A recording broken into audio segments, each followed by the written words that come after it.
Hello everyone, hope you all are doing well. So we are back with our series of CSS Criminology. I have compiled these notes by the top academies, which includes NOA, National Officers Academy, JWT, Jahangir, World Times and NEARPEER. All these three are very famous academies and I got 73 marks in CSS 2022. I have attached my DMC as well. So if you have any queries related to the optional subjects or anything related to criminology, you can mention it in the comment section. I'll try to help you as much as possible. So let's move on to our topic number 7, which is the criminal justice system. So इसमें जो FPSC हमें चाहता है कि हमें पता होना चाहिए कि क्रिमिनल जस्टिस सिस्टम क्या है, पुलिस का क्या रोल है ट्रायल और कन्विक्शन में, और एजेंसीज़ का क्या रोल है, क्रिमिनल कोर्ट्स के प्रोसीजर्स एंड प्रॉब्लम्स का पता होना चाहिए हमें, प्रोसिक्यूटर के रोल का पता होना चाहिए, प्रिजन्स, प्रोबेशन और पेरोल का पता होना चाहिए. So let's start. सबसे पहले हम डिस्कस करते हैं क्रिमिनल जस्टिस सिस्टम को, इसकी डेफिनेशन कि क्रिमिनल जस्टिस सिस्टम है क्या. तो हम कह सकते हैं कि criminal justice system is the network of government and private agencies intended to manage accused and convicted criminals. Ethical justice की ये डेफिनेशन है, जिसमें वो हमें कहते हैं कि जो क्रिमिनल जस्टिस सिस्टम है बेसिकली ये एक नेटवर्क होता है गवर्नमेंट और प्राइवेट एजेंसीज का, जो क्या करते हैं, मैनेज करते हैं अक्यूज्ड और कन्विक्टेड क्रिमिनल्स को. तो बेसिकली यही क्रिमिनल जस्टिस सिस्टम है कि ये डील करता है पूरी तरीके से क्राइम के साथ और क्रिमिनल के साथ. इसके अलावा encyclopedia of crime and justice की एक डेफिनेशन है कि criminal justice system is a set of legal and social institutions of enforcing the criminal law in accordance with a defined set of procedural rules and limitations. तो ये हमें बताते हैं कि क्रिमिनल जस्टिस सिस्टम एक set होता है legal और सोशल इंस्टीट्यूशंस का, जो क्या करते हैं, इन्फोर्स करते हैं क्रिमिनल लॉ. कैसे इन्फोर्स करते हैं, जो डिफाइंड सेट हैं, प्रोसीजर्स हैं, उनके अकॉर्डिंग ये उनको इन्फोर्स करते हैं. तो क्रिमिनल जस्टिस सिस्टम क्या होता है? क्रिमिनल जस्टिस सिस्टम एक सेट होता है लीगल या सोशल इंस्टीट्यूशंस का या लीगल या प्राइवेट एजेंसीज का, जो क्या करते हैं, जो क्रिमिनल लॉ को, जो आपकी कंट्री का क्रिमिनल लॉ है उसको इन्फोर्स करते हैं, क्राइम्स को प्रोसिक्यूट करते हैं, पनिश करते हैं. कैसे करते हैं? एक डिफाइंड प्रोसीजर के साथ, जो कि क्या कोर्ट्स करते हैं, पुलिस इसमें प्ले करती है रोल. तो हम सबसे पहले देखेंगे कि क्रिमिनल जस्टिस सिस्टम के क्या क्या विंग्स हैं, कौन कौन सी एजेंसीज इसमें आती हैं. सबसे पहले इसमें लॉ इन्फोर्समेंट एजेंसीज आती हैं, जिनमें हम पुलिस या डिफरेंट सोशल इंस्टीट्यूशंस या प्राइवेट एजेंसीज आती हैं. सेकंड नंबर पे इसका इंपॉर्टेंट चीज़ है कोर्ट, जहाँ पे क्या होती है, प्रोसिक्यूशन होती है, ट्रायल होता है, और फिर अगर वो ऑफेंडर गिल्टी फाउंड हो जाए तो कन्विक्ट होता है. उसके बाद क्या आती हैं, करेक्शनल एजेंसीज, जिन्हें हम पे रोल और प्रोबेशन कहते हैं. मतलब कि सिर्फ पनिशमेंट करके काम ख़त्म नहीं हो जाता, फिर हम उनको करेक्शनल एजेंसीज भी अपना काम करती हैं. तो बेसिकली जो क्रिमिनल जस्टिस सिस्टम है ये एक फ्रेमवर्क होता है, जिसमें इंडिविजुअल्स और इंस्टीट्यूशंस, रूल्स, ये सारी चीज़ें क्या करती हैं, कंबाइन करके हेल्प करती हैं कि हम जो क्राइम है उसको एलिमिनेट करें और जो अगर क्रिमिनल है उसको पनिश भी करें. तो सबसे पहले हम डिस्कस करेंगे ऑब्जेक्टिव्स क्या होते हैं क्रिमिनल जस्टिस सिस्टम के. तो हम कह सकते हैं कि रेट्रीब्यूशन, डेटरेंस, इनकैपेसिटेशन, रिहैबिलिटेशन और रेस्टिट्यूशन, ये क्या हैं, क्रिमिनल जस्टिस सिस्टम के ऑब्जेक्टिव्स हैं. हमने जब क्रिमिनल लॉ पढ़ा था तो हमने, आपको याद होगा, उसके भी कुछ ऑब्जेक्टिव्स थे, और अगर आप रिवाइज करें तो उसमें ये सारे यही ऑब्जेक्टिव्स थे. जो लास्ट में रेस्टिट्यूशन के अलावा रिस्टोरेशन था, जिसमें हम विक्टिम को डिस्कस करते हैं. तो क्रिमिनल जस्टिस सिस्टम के ऑब्जेक्टिव्स भी यही हैं. रेट्रीब्यूशन का जो क्रिमिनल है उसको भी सेम वैसे ही सफ़र कराएं जैसे उसने विक्टिम को कराया. तो इसका मतलब होता है लिटरल मीनिंग बदला लेना या रिवेंज लेना. डेटरेंस का मतलब होता है प्रिवेंशन, कि ऐसी पनिशमेंट दें कि जो बाकी सारी सोसाइटी है, जो आम लोग हैं, वो डटर कर जाएं, उस क्राइम को करने से रुक जाएं खुद से. इनकैपेसिटेशन का क्या मतलब होता है कि जो क्रिमिनल्स होते हैं उनको आप सोसाइटी से ही दूर कर दें.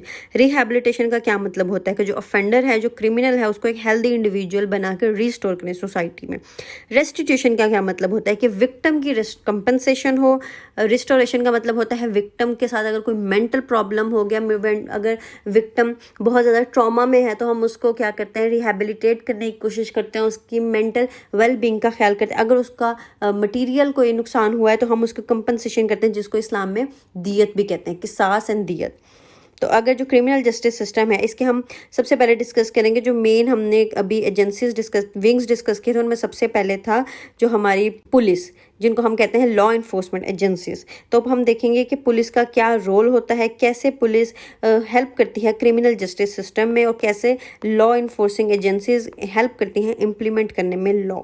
तो सबसे पहले हम डिस्कस करेंगे कि पुलिस क्या है। पुलिस बेसिकली एक बॉडी है, कॉन्स्टिट्यूटेड बॉडी है, जिसमें जो लोग होते हैं वो एम्पावर्ड किए जाते हैं स्टेट के जरिए with the aim to enforce the laws to ensure the safety, health and possession of citizens and to prevent crime and civil disorder. तो बेसिकली पुलिस क्या है, कॉन्स्टिट्यूटेड बॉडी है जिसको स्टेट ने एम्पावर किया है कि वो लॉ को इन्फोर्स करे, शहरियों की सेफ्टी को इंश्योर करे, हेल्दी पोजेशन हो सिटीजन्स की और क्राइम को प्रिवेंट करे और सिविल डिसऑर्डर को भी प्रिवेंट करे। तो ये ही काम है पुलिस का। पुलिस जो एक वर्ड है इसका लैटिन ओरिजिन है जहाँ से हमें मिलता है पोलिशिया, जिसका मतलब होता है सिटीजनशिप या गवर्नमेंट। या अगर किसी ने पॉलिटिकल साइंस पढ़ी है तो उसको भी इस बात का पता होगा। ग्रीक ओरिजिन जो है पुलिस का वो है ट्रेस्ड बैक टू पुलिस, जिसका मतलब होता है सिटी। सो बेसिकली ये इसके लिटरल मीनिंग्स हैं। अगर हम रोल ऑफ पुलिस की बात करें तो जैसे हमें डेफिनेशन से भी पता चला है तो पुलिस का रोल यही होता है कि लॉज को इन्फोर्स करना, क्राइम्स को इन्वेस्टिगेट करना, ऑफेंडर्स को एप्रीहेंड करना, उनको पकड़ना, पब्लिक ऑर्डर को मेंटेन करना और protect the rights of individuals and citizenship. उसके अलावा अगर हम पुलिस इन पाकिस्तान की डिस्कस करें तो जो पाकिस्तान में पुलिस है, जो बॉडी है पुलिस की, इसको इंट्रस्ट किया गया है under law to protect the life and property of citizens of country. जो क्रिमिनल प्रोसीजरल कोड है हमारा 1898 का और जो पुलिस ऑर्डर है 2002 का, ये प्रोवाइड करते हैं necessary legal cover to the police to perform this function and bring criminals to book. तो अगर हम फंक्शंस ऑफ पुलिस डिस्कस करें तो हमें पता है कि इनके फेमस यही फंक्शन है कि एफआईआर रजिस्टर करते हैं, फिर उसको इन्वेस्टिगेट करते हैं और फिर उसको अरेस्ट करते हैं। तो basically this is the work of police. इसके अलावा अगर हम डिस्कस करें तो हमें पता है कि रजिस्ट्रेशन ऑफ एफआईआर जो है वो क्रिमिनल जस्टिस सिस्टम का काम ही यहाँ से स्टार्ट होता है। FIR stands for first information report. तो सबसे पहले पुलिस स्टेशन में एफआईआर दर्ज होती है। सेकंड स्टेज क्या होता है, अरेस्ट। जो लॉ होता है वो रिक्वायर करता है any person taken into police custody to be presented before a court within 24 hours. Police ने फिर जिस बंदे को पकड़ लिया अरेस्ट को, उसको 24 घंटे के अंदर अंदर कोर्ट के सामने पेश करना होता है। जो मजिस्ट्रेट है वो कॉमनली ऑर्डर कर देता है एक रिमांड कि आप रिमांड पे चला जाता है वो बंदा, और फिर पुलिस क्या करती है, एविडेंस को रिकवर करती है। बेसिकली यही पर्पस होता है रिमांड का। इसके साथ साथ जो पुलिस है उसको कहा जाता है कि वो अगर फिजिकल रिमांड है तो वो टॉर्चर भी कर सकते हैं अक्यूज को अगर कन्फेशन वगैरह लेने के लिए। इसके बाद जो थर्ड चीज़ होती है वो होती है इन्वेस्टिगेशन। ये बहुत इंपॉर्टेंट फंक्शन होता है जो पुलिस परफॉर्म करती है। एफआईआर को रजिस्टर करने के बाद जो मैटर होता है वो पुलिस ऑफिसर्स को दे दिया जाता है कि अब आप जाएं इसको इन्वेस्टिगेट करें। उसके बाद क्या होता है, इसी में फिजिकल रिमांड आता है क्योंकि इसमें एविडेंस कलेक्शन का काम शुरू हो जाता है। अगर एविडेंस कलेक्ट हो जाए और उनको पता चल जाए, इतने एविडेंस मिल जाएं कि जो ग्राउंड ऑफ इन्वॉल्वमेंट या इनोसेंस जो है वो प्रूव हो जाए, तो उसके बाद ये सारा मामला इन्वेस्टिगेशन ऑफिसर तक चला जाता है और वो फिर चालान प्रिपेयर करता है और वो चालान कहाँ पे सबमिट होता है, कोर्ट में। So basically this is how police in Pakistan works with registration of FIR। उसके बाद अरेस्ट किया जाता है, मजिस्ट्रेट के सामने 24 घंटे के अंदर पेश होना होता है। अगर मजिस्ट्रेट रिमांड दे दे तो वो टॉर्चर या उसको कन्फेशन लेने के लिए, उस फिजिकल रिमांड है तो टॉर्चर भी कर सकते हैं। उसके बाद इन्वेस्टिगेशन की जाती है। अगर इन्वेस्टिगेशन में इतने एविडेंस मिल जाएँ कि इनोसेंस या इन्वॉल्वमेंट साबित हो जाए तो उस हिसाब से पूरे सारी जो चीज़ें होती हैं उसका एक चालान काम जो है वो इन्वेस्टिगेशन ऑफिसर को दे दिया जाता है और वो जो चालान बना के पूरा कोर्ट में सबमिट कर देता है। लेकिन अब हमें ये भी पता है कि जो पुलिस का एक इदारा है इसमें बहुत ज़्यादा प्रॉब्लम्स भी हैं। अब क्या प्रॉब्लम्स है, सबसे बड़ी प्रॉब्लम है करप्शन। सेकंड प्रॉब्लम है लैक ऑफ ट्रेनिंग, कि जो छोटे कोई स्पाई भर्ती होता है वही ऊपर जाते जाते प्रमोशंस के बाद ऑफिसर भी बन जाता है। ये लैक ऑफ उनको ट्रेनिंग दी नहीं जाती। पॉलिटिकल इन्फ्लुएंस पुलिस में बहुत ज़्यादा है। आउटडेटेड स्टैट्यूट्स बहुत ज़्यादा हैं। हमें न्यू लॉज बनाने की ज़रूरत है। आपको यही पता है कि हमारा पाकिस्तान पिनल कोड 1860 का है और हमारा क्रिमिनल प्रोसीजरल कोड भी 1898 का है। Although it has been amended several time, लेकिन स्टिल बहुत ज़्यादा अमेंडमेंट की ज़रूरत है। इसके अलावा पुलिस में अंडर स्टाफिंग एक बहुत बड़ा इशू है। स्टाफ कम है, रिसोर्सेज भी कम है। इसके अलावा पुलिस की जो पावर है under section 54 and under section 169 of criminal procedural code, उसको अक्सर जुडिशरी क्रिटिसाइज करती है क्योंकि पुलिस अक्सर अपनी ये जो पावर है इसको मिसयूज़ करती है।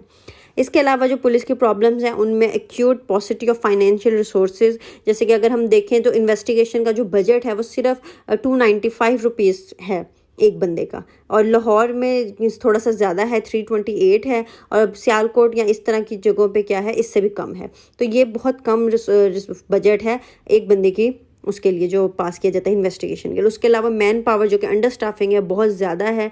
वर्ल्ड स्टैंडर्ड ये है कि एक जो पुलिस ऑफिसर है ना वो 222 लोगों के लिए, मतलब अगर 222 बंदे हैं तो एक पुलिस ऑफिसर होना चाहिए, लेकिन पाकिस्तान में 500 बंदों के लिए भी एक पुलिस ऑफिसर नहीं है।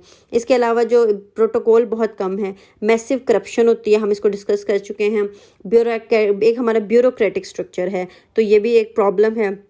इफेक्टिव अकाउंटेबिलिटी नहीं है, स्टेच्यूट्स बहुत पुराने हैं, कलोनियल लेगेसी, जैसे कि मैं आपको बता चुकी हूँ कि हमारा पाकिस्तान पीनल कोड और सीआरपीसी कितने पुराने हैं, इट्स फ्रॉम 19th सेंचुरी, अभी हम 21st सेंचुरी में रह रहे हैं। इसके अलावा इफेक्टिव अकाउंटेबिलिटी की बहुत ज़्यादा एब्सेंस है, पॉलिटिकल इंटरफेरेंस बहुत ज़्यादा है। तो ये सब जो मसले हैं ये पुलिस को फेस करने पड़ रहे हैं। तो अगर हम इन सारे मसलों से निकलने का यही हल है कि पुलिस को रिफॉर्म किया जाए। तो रिफॉर्म कैसे कर सकते हैं कि आप इम्प्लीमेंट करें ओरिजिनल पुलिस एक्ट 2000 का जो है, पॉलिटिकल इन्फ्लुएंस को नज़रअंदाज करते हुए।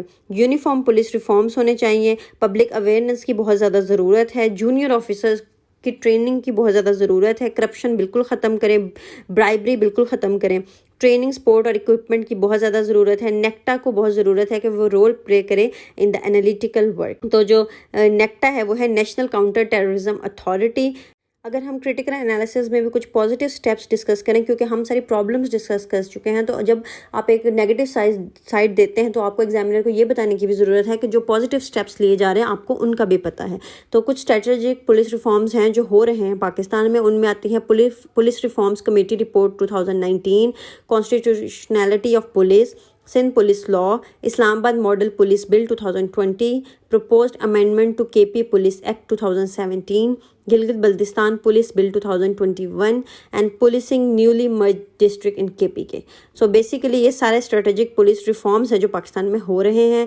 बहुत अच्छी चीज़ है, आपको इनको हाईलाइट करने की ज़रूरत है। अगर use of force by police की बात करें तो इसमें ऑथराइज़ किया गया है कि पुलिस फोर्स यूज़ कर सकती है ऑफेंडर को under necessity by criminal procedural code of 1898, लेकिन इसमें यह है कि मैक्सिमम एक्सटेंट और फायर आर्म्स से परहेज़ करना चाहिए। In hot pursuit of offenders by CrPC जो लिमिटेशंस ऑफ फायर आर्म्स वगैरह नहीं है। सेल्फ डिफेंस का भी हक दिया जाता है, पाकिस्तान पीनल कोड देता है 1860 में कि अगर आप सेल्फ डिफेंस में भी फायर आर्म्स यूज़ कर सकते हैं। इसके अलावा जो पब्लिक ऑर्डर सिचुएशन है वो 3 मॉडल्स के ज़रिए डेल्ट की जाती है, जिसमें डिस्ट्रिक्ट मजिस्ट्रेसी मॉडल आता है जो कि एक लेगेसी है कॉलोनियल प्रोसेस की, और इसमें हम पुलिस एक्ट 1861 ही यूज़ करते हैं। Police leadership to take professional decisions, इस मॉडल में हम पुलिस ऑर्डर 2002 यूज़ करते हैं। और इसके अलावा by elected civilian administrators like mayor, इनके ज़रिए भी पब्लिक ऑर्डर सिचुएशंस मेंटेन की जाती हैं। इसके अलावा अगर हम टेक्नोलॉजी की बात करें पुलिसिंग में, तो अब हमारे सामने है पंजाब सेफ सिटीज़ अथॉरिटी। उसमें वीडियो सर्वेलेंस की जाती है सिटीज़ की, उसमें वीडियो एविडेंस भी इन्वेस्टिगेटिव ऑफिसर्स को प्रोवाइड किए जाते हैं। इसके अलावा इमरजेंसी कॉल्स लेते हैं, डेटाबेस मेंटेन करते हैं और पुलिस रिस्पॉन्स को भी फॉलो अप करते हैं। इसके अलावा मैनेज की जाती है ट्रैफिक। लाहौर सिटी की ईच लान्स इशू करने शुरू कर दिए गए हैं। एक थिंक टैंक एजेंसी की तरह ये जो पंजाब सेफ सिटीज़ अथॉरिटीज़ है ये काम कर रही हैं, ऑटोमेटेड सोल्यूशन देती हैं पुलिसिंग नीड को, एप्लीकेशंस डेवलप करती हैं फॉर जनरल पब्लिक यूज़। उसके अलावा जो GIS है जो उसको भी यूज़ किया जाता है to trace location of first responder. उसके अलावा जो टेक्नोलॉजी इन पुलिसिंग में हमने एक वुमेन सेफ्टी एप्लीकेशंस भी आना शुरू हो गई हैं जो कि एग्जैक्ट कोऑर्डिनेट्स शेयर करती हैं। लाइव चैट इसमें आप कर सकते हैं, 15 पे कॉल कर सकते हैं अलर्ट बटन को प्रेस करते हुए। इसके अलावा ये भी है कि अगर कोई फीमेल किसी जगह से गुजर रही हैं, उन्हें वो जगह अनसेफ लगी है तो वो उसको अनसेफ भी मार्क कर सकती हैं। फिर ये होगा कि पुलिस वहाँ पर ज़्यादा उस जगह को कोशिश करेगी कि वहाँ की सर्वेलेंस करे। इसके अलावा इसमें एमरजेंसी नंबर्स भी होते हैं जिनमें 1124 जो है वो पंजाब हाईवे पेट्रोल है, 134 नेशनल हाईवेज़ है एंड मोटरवे पुलिस, और 1043 for Punjab commission on safety of women. इसके अलावा इसमें लोकेशन रिव्यू फीचर भी है जो मैंने आपको भी बताया कि आपको कोई भी जगह अगर सस्पेक्टेड लगती है तो आप उसको सस्पेक्टेड या रिस्की जो है वो मार्क कर सकते हैं। तो ये बेसिकली है पुलिस का रोल। अब हमने इसका क्रिटिकल एनालिसिस 2 तरह से किया, हमने प्रॉब्लम्स ऑफ पुलिसिंग भी डिस्कस किया, उसके अलावा जो पॉजिटिव स्टेप्स लिए जा रहे हैं इन द पुलिस डिपार्टमेंट उनको भी डिस्कस किया है, टेक्नोलॉजी को भी डिस्कस किया है। तो ये सारे जो फैक्ट्स एंड फिगर्स हैं ये सारे I got it from Jahangir World times. मैंने पहले भी मेंशन किया था कि आप सर कामरान आदिल को ज़रूर पढ़ें, he mostly write for Jahangir World Times में भी, he writes for someone else as well. अब हम मूव करते हैं क्रिमिनल जस्टिस सिस्टम के सेकंड पार्ट की तरफ, जो कि है ट्रायल एंड कन्विक्शन, जिसको हम कहते हैं प्रोसिक्यूशन। तो प्रोसिक्यूशन क्या होती है? प्रोसिक्यूशन बेसिकली एक लॉयर होता है जो कंडक्ट करता है criminal proceeding on the behalf of state. ये बेसिकली ऑक्सफोर्ड की डेफिनेशन है जो मैंने आपके साथ शेयर की कि एक प्रोसिक्यूशन क्या होती है। इसके अलावा प्रोसिक्यूशन की जनरल डेफिनेशन हो सकती है a lawyer who acts for the government against someone accused of a crime in court. तो प्रोसिक्यूटर क्या होता है? वो लॉयर होता है जो गवर्नमेंट की तरफ से केस लड़ रहा होता है, not a private lawyer of any victim और ऑफेंडर। तो क्या प्रोसिक्यूटर की ड्यूटीज़ होती हैं? प्रोसिक्यूटर की ड्यूटीज़ में आता है institutional criminal proceeding on the behalf of the state in the court. इसमें पुलिस रिपोर्ट, चालान सबमिट करना, ये सब कुछ होता है। इसके अलावा ये रिप्रेजेंट करते हैं स्टेट को in criminal appeals at higher courts. इसके अलावा स्क्रूटनी करते हैं पुलिस रिपोर्ट की। ये भी कर सकते हैं कि जो रिपोर्ट इनके पास आई है उसको इन्वेस्टिगेशन में शामिल कर दें। इनके पास एफआईआर की कॉपी होती है, कोर्ट को असिस्ट करते हैं और गाइड करते हैं पुलिस इन कंप्लीटिंग लीगल फॉर्मेलिटीज़। तो प्रोसिक्यूशन के प्रॉब्लम्स क्या हैं? प्रोसिक्यूशन की प्रॉब्लम्स ये हैं कि जो लोएस्ट कन्विक्शन रेट है ना वो दुनिया में, वो हमारा है। हमारा इस तरह है कि हमारा 8.6% है कन्विक्शन रेट पाकिस्तान का। इंडिया का कितना है? 37% और यूएस का 85%। तो इससे पता चलता है कि जो हमारे लोग हैं वो कन्विक्ट ही नहीं होते, मतलब कि बस वो या उनको पकड़ लिया जाता है, उनको कन्विक्ट नहीं किया जाता, या वो केसेस बस पड़े रहते हैं। मैन पावर की शॉर्टेज है, बजट बहुत कम है, ट्रेनिंग बहुत अच्छी नहीं है, इफेक्टिव अकाउंटेबिलिटी नहीं होती, lack of coordination among police and prosecution, वो आपस में बात ही नहीं करते और इस लैक ऑफ कोऑर्डिनेशन की वजह से मसाइल पैदा होते हैं, लैक ऑफ ऑटोनॉमी और लैक ऑफ इंसेंटिव्स। तो ये सारी प्रॉब्लम्स हैं प्रोसिक्यूशन की। हम डिस्कस कर रहे हैं ट्रायल एंड कन्विक्शन प्रोसिक्यूशन में। तो हमें ये भी पता होना चाहिए कि what is trial and what is conviction. तो ट्रायल का मतलब होता है एक formal examination of evidence by a जज especially before a jury in order to decide guilt in a case of criminal और सिविल प्रोसीडिंग। तो इसलिए कहते हैं कि उसका ट्रायल चल रहा है। जब किसी का ट्रायल चल रहा होता है तो उसके खिलाफ जो भी एविडेंस पुलिस या प्रोसिक्यूटर को कलेक्ट करता है तो उसको वो जज के सामने पेश करता है और फिर जज उनको एग्जामाइन करते हैं और फिर उस हिसाब से प्रोसीडिंग चलती है। फिर उस प्रोसीडिंग के बाद होती है कन्विक्शन। कन्विक्शन क्या होती है? A formal declaration by the verdict of a jury और द डिसीजन ऑफ अ जज in a court of law that someone is guilty of a criminal offence. Arrest हुआ, अरेस्ट होने के बाद प्रोसिक्यूशन अपना काम करती है, एविडेंस कलेक्ट करती है, वो सारे जजेस के सामने आते हैं। तो क्या होता है? उस बंदे का ट्रायल होता है। ट्रायल के बाद वो सारी जो चीज़ें वो एग्जामाइन की जाती हैं, पेशियाँ होती हैं, जज उस चीज़ को क्या करते हैं? एग्जामाइन करते हैं और उसके बाद क्या होती है? कन्विक्शन होती है। कन्विक्शन क्या होती है? फॉर्मल डिक्लेरेशन होती है कि ये बंदा गिल्टी है या नहीं है। तो जो क्रिमिनल जस्टिस सिस्टम में जो ट्रायल है वो कौन करता है? वो जज, जूरी, प्रोसिक्यूटर और डिफेंस अटॉर्नी, ये सब मिलके ट्रायल का काम करते हैं। अब ट्रायल एंड कन्विक्शन कैसे होता है? सबसे पहले क्राइम कमिट हो गया, फिर क्या होता है? वो क्राइम रिपोर्ट होता है पुलिस के पास। पुलिस के पास रिपोर्ट जाती है तो उसके बाद इन्वेस्टिगेशन स्टार्ट हो जाती है जो कि पुलिस करती है। इसको फर्स्ट इन्वेस्टिगेशन रिपोर्ट इसीलिए कहते हैं FIR, क्योंकि फर्स्ट इन्वेस्टिगेशन पुलिस करती है। उसके बाद क्रिमिनल को एप्रीहेंड करती है पुलिस। उस जो अक्यूज्ड अपॉइंट्स होते हैं वो एक अपना अटॉर्नी या डिफेंस अटॉर्नी अपनी चॉइस का वो हायर करते हैं, जिसे मतलब कि अपना लॉयर हायर करते हैं। उसके बाद कोर्ट जो है पूरी उस ट्रायल के बाद जो प्रोनाउंस करता है चार्ज अगेंस्ट अलेज ऑफेंडर्स कि ये गिल्टी है या नहीं है। प्रोसिक्यूशन है वो भी एविडेंस प्रेजेंट करता है अगेंस्ट द अलेज्ड ऑफेंडर, क्योंकि अब एक बंदे ने अपना वकील हायर कर दिया तो वो उस बंदे की साइड रख देगा जज के सामने, लेकिन जो दूसरी साइड है पुलिस की साइड या जो स्टेट का जो लॉयर होता है उससे प्रोसिक्यूटर कहते हैं, वो भी ऑफेंडर के अगेंस्ट एविडेंस जो उसने कलेक्ट किया है वो सामने रखेगा। फिर डिफेंस क्या करती है? क्रॉस एग्जामाइन करती हैं this evidence and presents it's on. इसी तरह फिर क्या होता है कि ट्रायल चलता रहता है जजेस के पास। जज प्रोनाउंस कर देता है जजमेंट, जिसको एक्विटल या पनिशमेंट कहते हैं। तो this is how trial and conviction are done. Crime commit हुआ, रिपोर्ट हुआ, पहली इन्वेस्टिगेशन पुलिस ने की, उसके बाद पुलिस ने उस बंदे को पकड़ लिया। जब पुलिस ने उस बंदे को पकड़ लिया तो वो अपना लॉयर हायर करेगा और कोर्ट के सामने अपना केस रखेगा। फिर क्या होगा? कोर्ट उस केस को सुनेगा और फिर स्टेट एक प्रोसिक्यूटर हायर करेगी और प्रोसिक्यूटर उस ऑफेंडर के अगेंस्ट एविडेंस कलेक्ट करेगा और वो भी जज के सामने रखेगा। जज दोनों साइड्स को सुनेगा और फिर उसके बाद क्या कर देगा? फैसला दे देगा। तो this is how trial and conviction are done in Pakistan और एनीवेयर एल्स। अब हम प्रोसिक्यूटर का अगर रोल पढ़ें तो हमें ये बताया जाता है कि according to police rules 1935 chapter 27 the role of the head of the prosecuting agencies are, क्या करता है प्रोसिक्यूटर, थॉरली स्क्रूटनाइज करता है चालान को, मतलब कि उनको एग्जामाइन करता है, उनको अलहदा करता है, हर तरह की उसमें से जो कन्फ्यूजन है उनको दूर करता है। उसके बाद क्या करता है, इंटरमीडिएट करता है references and applications from police station in connection with the prosecution of the case, the arrest of the offender, the confiscation of bail of security bonds and other matter in which his advice or order of a court is required। तो ये काम है prosecutor का according to police rules 1934। इसके अलावा prosecute, watch or direct the prosecution of a case in the court of the district। In this connection it must be realized that his duty embraced not only the presentation of the prosecution case but also contesting the claims of the defense। तो ये दो काम है जो prosecutor ने करने होते हैं अकॉर्डिंग टू पुलिस रूल्स 1935। चलान को स्क्रूटनाइज करता है, सारे रेफरेंसेस इकट्ठे करता है, एप्लीकेशन इकट्ठी करता है, पुलिस ऑफिसर से एफआईआर की कॉपी लेता है, अरेस्ट सारी चीज़ें सारी डिटेल लेता है, बेल सिक्योरिटी बॉन्ड सब कुछ लेके क्या करता है कोर्ट के सामने पेश करता है। उसके अलावा क्या करता है, पूरा जो केस है उसको वॉच करता है, और सिर्फ वॉच ही नहीं करता बल्कि डिफेंस जो आगे से अपनी बात रखेगा उसको अपोज भी करेगा और अपनी साइड भी प्रेजेंट करेगा। तो इस तरह प्रोसिक्यूटर अपना केस लड़ता है। इसके अलावा जो क्रिटिसिज्म है प्रोसिक्यूशन का वो ये है, जो एज अ इंस्टीट्यूशन अगर हम पाकिस्तान की जो प्रोसिक्यूशन है उसको क्रिटिकल एनालिसिस करें उसका, तो हम कह सकते हैं कि जो डिसीजन होता है to take a case to the trial ultimately rest with the prosecutor.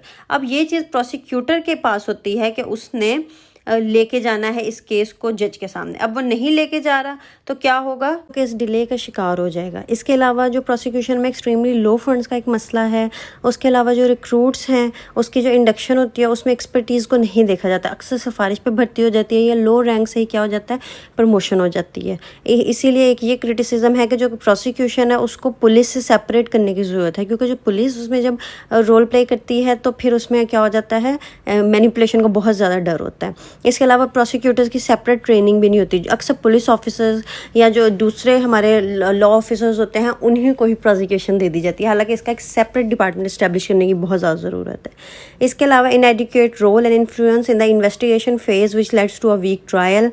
और ये माना जाता है कि जो पब्लिक प्रोसिक्यूटर्स होते हैं वो अक्सर इनकम्पिटेंट होते हैं, मतलब जिनको कोई प्राइवेट केसेस नहीं मिलते वही पब्लिक प्रोसिक्यूटर्स बन जाते हैं, और वो जो विक्टिम्स के साथ पूरा इंसाफ नहीं करते और जो प्राइवेट वाले होते हैं वो अक्सर केसेस जीत जाते हैं। तो ये एक बहुत बड़ा क्रिटिसिज्म है।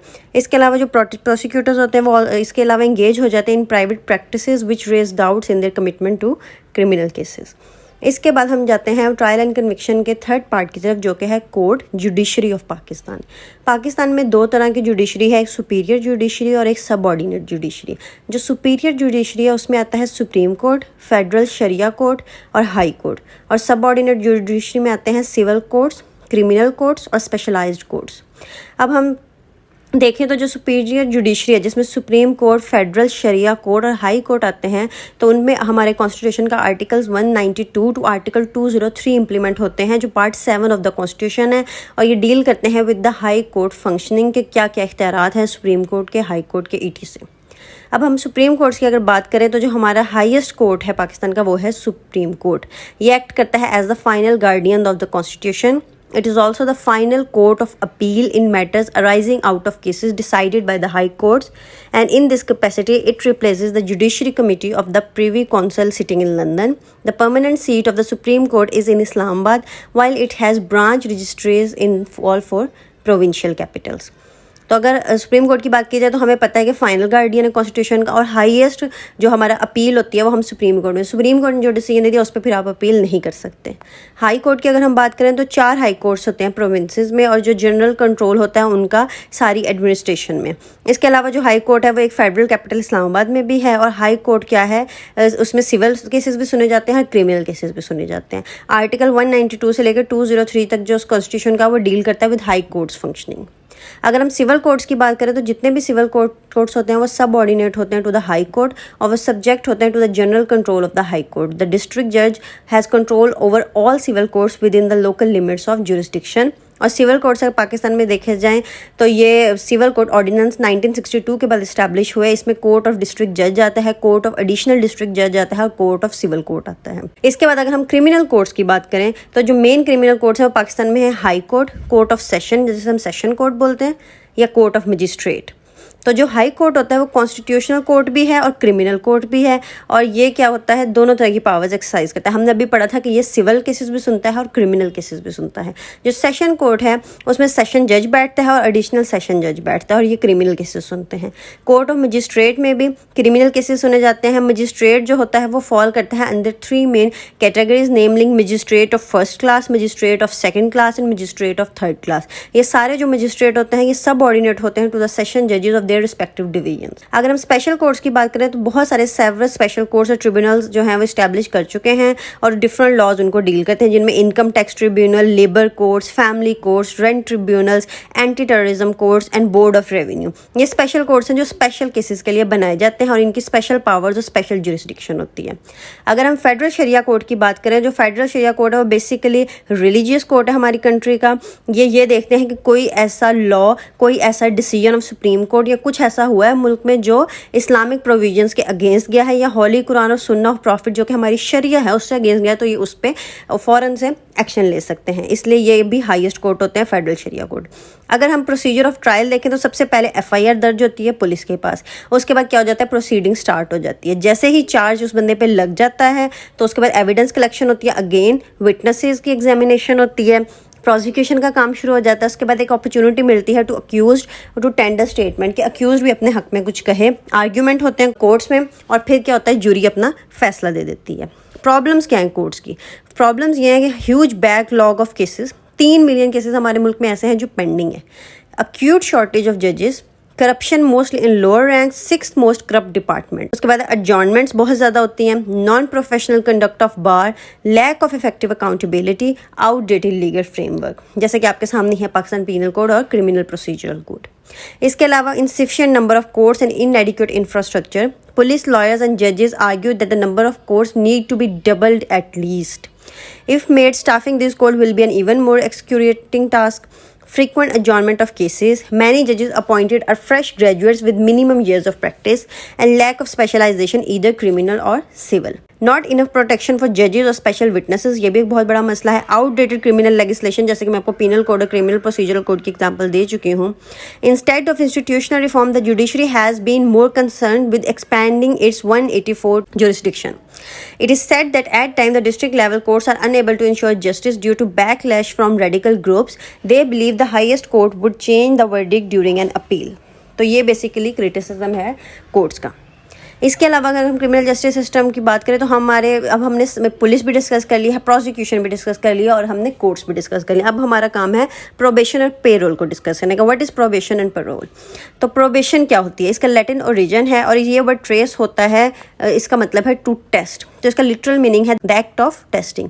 ब्लैक लॉ डिक्शनरी देखें तो ये कहते हैं कि a court impose criminal sentence that subject to stated conditions releases a convicted person into the community instead of sending the criminal to jail और प्रिजन. तो क्या है कि कोर्ट जो है वो क्रिमिनल सेंटेंस, ऐसा बंदा जिसको क्रिमिनल सेंटेंस मिल चुका है उसको क्या होगा, ऐसी कंडीशंस के दौरान उसको जेल नहीं भेजा जाएगा बल्कि उसको दोबारा कम्युनिटी में रिटर्न कर दिया जाएगा. इस चीज़ को बोलते हैं प्रोबेशन. इस चीज़ को कहते हैं कि ये बंदा प्रोबेशन पे है. जैसे आपने देखा होगा जॉब्स में भी प्रोबेशन पीरियड होता है.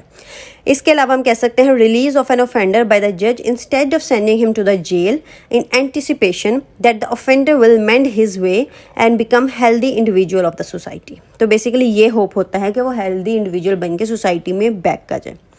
अगर हम हिस्टोरिकल बैकग्राउंड की बात करें तो हम कह सकते हैं कि जो प्रोबेशन का काम है ये जॉन अगस्टस से स्टार्ट हुआ. उन्हें फादर ऑफ प्रोबेशन कहा जाता है in USA. He also coined this term. उन्होंने बहुत ज़्यादा एफर्ट्स किए to campaign lenient sentences based on background.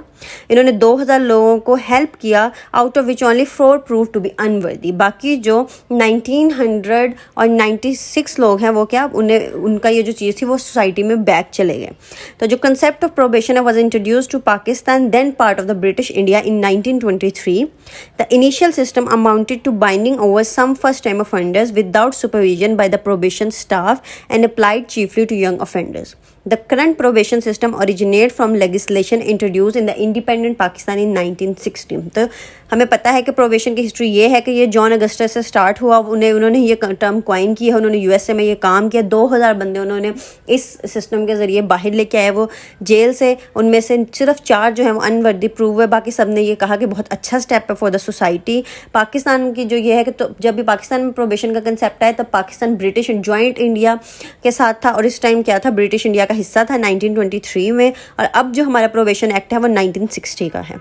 अब हमारे पास जो under the probation of offender ordinance 1960, offenders can be released on the probation. कौन कौन रिलीज कर सकता है, कौन कौन एक बंदे को प्रोबेशन पे भेज सकता है? जज ऑफ हाई कोर्ट, जज of session court, judicial magistrate first class and district magistrate. जैसे कि हमने सारे क्रिमिनल कोर्ट्स वाले ये जो सारे लोग हैं ये प्रोबेशन पे भेज सकते हैं किसी क्रिमिनल को।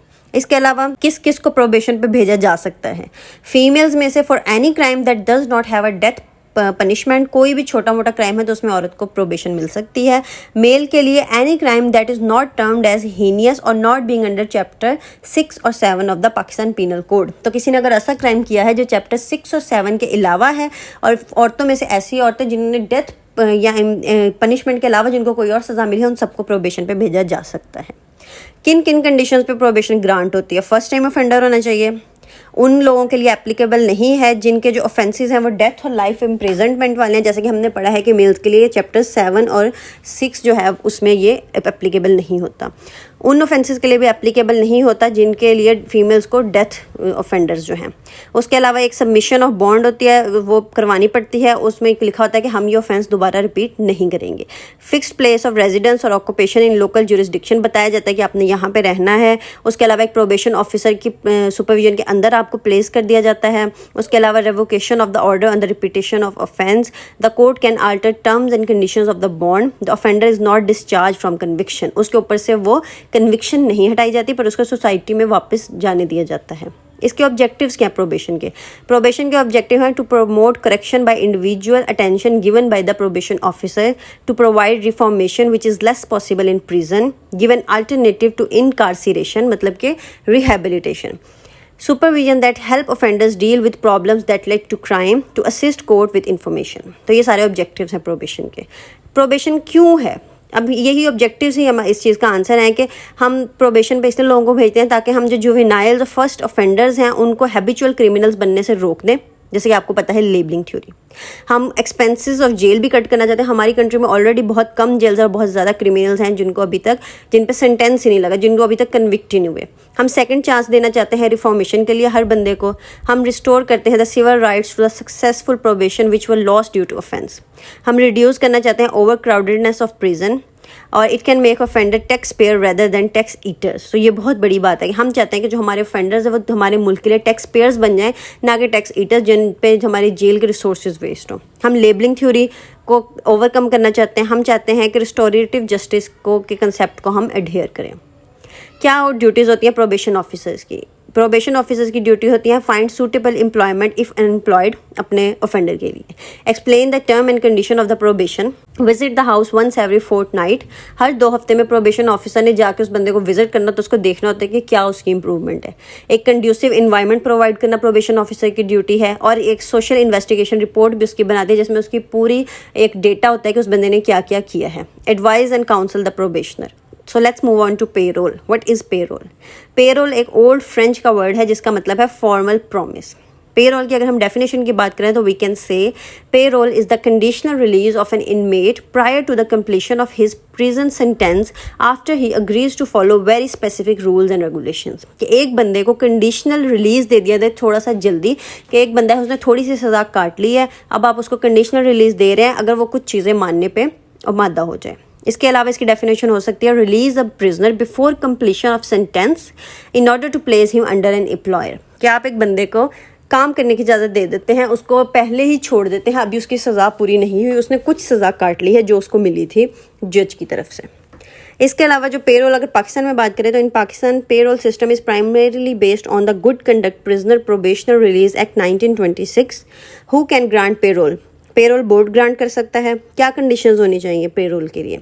जो इसमें बंदा है जिसको पेरोल देंगे वो must remain under supervision of payroll officer, supervision से बाहर नहीं जा सकता। Must obey the payroll officer, must not proceed beyond the limit of the places, must report at any given time, must not commit any criminal offence. Good conduct बहुत necessary है। The offender is not discharge from conviction. तो basically ये conditions हैं payroll की। इसके अलावा कुछ conditions हैं कि the period of parole should be equal to the remaining part of the sentence. मतलब कि अगर उसको 10 साल की सजा दी है और अभी उसने 4 साल काट लिए हैं, तो अगर आप उसको अर्ली रिलीज दे देंगे, लेकिन वो 6 साल जो है वो पेरोल पे रहेगा। Avoided by the government, government इसको अवॉइड करते हैं। This is very important. जज सजा देते हैं लेकिन पेरोल गवर्नमेंट देती है। Consultation with jail superintendent, placed under an employer and supervised by a parole officer, undertaking to meet conditions of licence. तो ये सारी कंडीशंस होती हैं पेरोल ग्रांट करवाने के लिए। अब हम डिस्कस करेंगे कि पेरोल ऑफिसर्स की क्या ड्यूटी होती है। पेरोल ऑफिसर की ड्यूटी होती है to work under the control of assistant director parole. Supervision of licence भी पेरोल ऑफिसर का काम होता है। एग्रीमेंट करना एम्प्लॉयर के साथ, जिस मतलब जिसको आप, एक बंदा है उसको आपने जॉब दिलवानी है तो उसके बॉस के साथ भी एग्रीमेंट पेरोल ऑफिसर ही करता है। इंश्योर करना reasonable lodging, sanitary condition for licence prisoner, ensuring payment of wages to licence prisoners, report breach of conditions by the prisoner. ये सारी ड्यूटीज है पेरोल ऑफिसर की। So we need to understand what is the difference between probation and payroll. Basically probation में ये होता है कि जो बंदा है, जो आपका क्रिमिनल है, उसने कोई प्रिजन टाइम सर्व नहीं किया होता, मतलब वो एक दिन भी जेल में नहीं गया होता। लेकिन पेरोल में जो बंदा है, अगर उसकी 5 साल सजा है तो उसने 2 साल सजा काट ली होती है, बाद में उसको पेरोल पे भेजा जाता है। प्रोबेशन में जो डिसीजन है कि इसको प्रोबेशन पे भेजना है या नहीं, वो जज डिसाइड करता है। लेकिन पेरोल में इस बंदे को पेरोल देना है या नहीं, वो हमने पहले भी पढ़ा था कि गवर्नमेंट डिसाइड करती है। Administrative decision taken by the payroll board, जो कि गवर्नमेंट क्रिएट करती है। तो प्रोबेशन में जो होता है उसमें हम जो ऑर्डिनेंस यूज़ करते हैं वो है probation of the offender ordinance 1960, और पेरोल के लिए जो हम लॉ यूज़ करते हैं वो है good conduct prisoner probational release act 1926। Probation जो है उसमें not applicable for male offender sentence to life imprisonment. लेकिन पेरोल में क्या होता है, applicable in all case except death penalty. मतलब जिसको डेथ पेनल्टी मिली है उसको पेरोल पे आप नहीं भेज सकते, जिसको सजाए मौत सुना दी गई है उसको पेरोल नहीं मिल सकता। और प्रोबेशन में एप्लीकेबल नहीं होता उन मेल्स को भी नहीं मिलता जिनको उम्र कैद की सज़ा मिल गई है। प्रोबेशन जज अवार्ड करता है और पेरोल जो है वो गवर्नमेंट अवार्ड करती है। प्रोबेशन में जो अवार्डेड होती है थ्रू प्रोबेशन ऑर्डर, और पेरोल में एक लाइसेंस के थ्रू अवार्ड की जाती है। प्रोबेशन में जो ऑफेंडर होता है वो कभी जेल नहीं गया होता, लेकिन पेरोल में एक स्पेसिफिक जो आपकी सज़ा है वो आपने काटी होनी चाहिए, उसके बाद ही आपको पेरोल मिलता है। प्रोबेशन में कोई एम्प्लॉयमेंट का कंसेप्ट नहीं होता, लेकिन पेरोल में जो ऑफेंडर है उसको किसी ना किसी एम्प्लॉयर के अंडर प्लेस करते हैं, उसकी जॉब लगवाते हैं। प्रोबेशन में कोई रिस्ट्रिक्शन नहीं होती फ्री मूवमेंट की। पेरोल में जो ऑफेंडर है वो can not move freely. Probation में जो चार्ज है, charge is quashed as if the accused was never sentenced. उसके ऊपर से चार्जेस ऐसे उतार लिए जाते हैं जैसे उसको कभी कोई सज़ा नहीं मिली। लेकिन पेरोल में charge is not quashed and the offender remains guilty. मतलब सारी उम्र अगर उसने कहीं भी ट्रैवल करना है, कहीं भी जाना है, तो जो उसके ऊपर कन्विक्शन हुई है वो उसके ऊपर मार्क रहेगा। प्रोबेशन में the probation can run for any period of time at sole discretion of जज irrespective of the quantum of punishment. ठीक है, जो प्रोबेशन है वो किसी भी टाइम पीरियड के तक चल सकती है, वो जज की मर्जी है, पनिशमेंट जो भी हो जज उसको अवॉर्ड कर सकता है। लेकिन पेरोल में जो पीरियड ऑफ सेंटेंस है वो आपने कुछ कंप्लीट करना ही होता है। जैसे मैंने आपको बताया था कि अगर 10 साल की सजा है तो 4 साल आपने जेल में काट लिए, तो 6 साल आपको पेरोल के अंदर भी काटने पड़ेंगे। प्रोबेशन में यह कि इतने अरसे के लिए प्रोबेशन पे भेजा, बाद में उसको फ्री कर दिया। अब हम पढ़ते हैं probation and payroll in Pakistan. The number of offenders in Pakistan being released on probation is increasing over the years. अब प्रोबेशन का कंसेप्ट पाकिस्तान में बढ़ रहा है। ज़्यादातर ये उन केसेस में होता है जो स्टेट के अगेंस्ट होते हैं, क्योंकि स्टेट वो आपको या माफ़ी दे देती है। वो केस जिसमें प्राइवेट पार्टी या विक्टिम इन्वॉल्व होता है उसमें प्रोबेशन नॉर्मली नहीं दी जाती, क्योंकि हो सकता है कि विक्टिम की दिल आज़ारी हो, विक्टिम एक्सप्लॉइटेड या मैनिपुलेटेड फील करे। पेरोल में जो पेरोल है वो उसको एम्प्लॉय करना जो करते हैं वो हम 45 माइल्स अवे करते हैं उसकी इमीडिएट फैमिली से, उसके घर से कम 45 मील्स दूर उसको जॉब लेके देते हैं। और वो अपनी जो फैमिली है उससे सिर्फ लीव लेके मिल सकता है, और जो नॉर्मल कैजुअल लीव्स हैं पेरोल पे वो 6 मंथ के बाद मिलती हैं। Basically this contradicts the major philosophy of community integration of the prisoner, a parole access to his money during parole and having no personal background debatable issue. तो basically इसमें ये एक थोड़ा सा इसका क्रिटिकल एनालिसिस है पेरोल में कि ये जो आप उसको फ्री मूवमेंट का राइट नहीं देते, उसको घर से दूर रखते हैं, तो ये थोड़ा सा आप क्रिटिकली एनालाइज कर सकते हैं, थोड़ा सा इस पर क्रिटिसिज्म कर सकते हैं। So this was all for lecture number 7। In lecture number 8 we will discuss the punitive and reformative treatment of criminals. इस लेक्चर में हमने डिस्कस किया है criminal justice system of Pakistan. इसके वर्किंग लिम्स में हमने पुलिस डिस्कस की है, फिर हमने प्रोसिक्यूशन डिस्कस की है, फिर हमने कोर्ट्स डिस्कस किए हैं। हमने देखा है कि ट्रायल और कन्विक्शन कैसे होती है, क्या रोल होता है जजेस का। फिर हमने देखा है कि पाकिस्तान में क्या स्ट्रक्चर है जुडिशरी का, कौन से सुप्रीम कोर्ट्स, फेडरल शरिया कोर्ट, हायर कोर्ट हमारे सुपीरियर कोर्ट्स में आते हैं। फिर हमारे जो लोअर कोर्ट्स हैं उनमें हमारे हाई कोर्ट, सिविल कोर्ट और ये वाले जो कोर्ट ऑफ सेशन आते हैं, ठीक है। तो ये सारे हमारे क्या हैं, क्रिमिनल कोर्ट्स हैं। फिर हमने इसके अलावा डिस्कस किया है कि प्रोबेशन और पेरोल का क्या कंसेप्ट है और प्रोबेशन और पेरोल में क्या फ़र्क है। So this was all. We end our video at this point. See you soon. Allah Hafiz.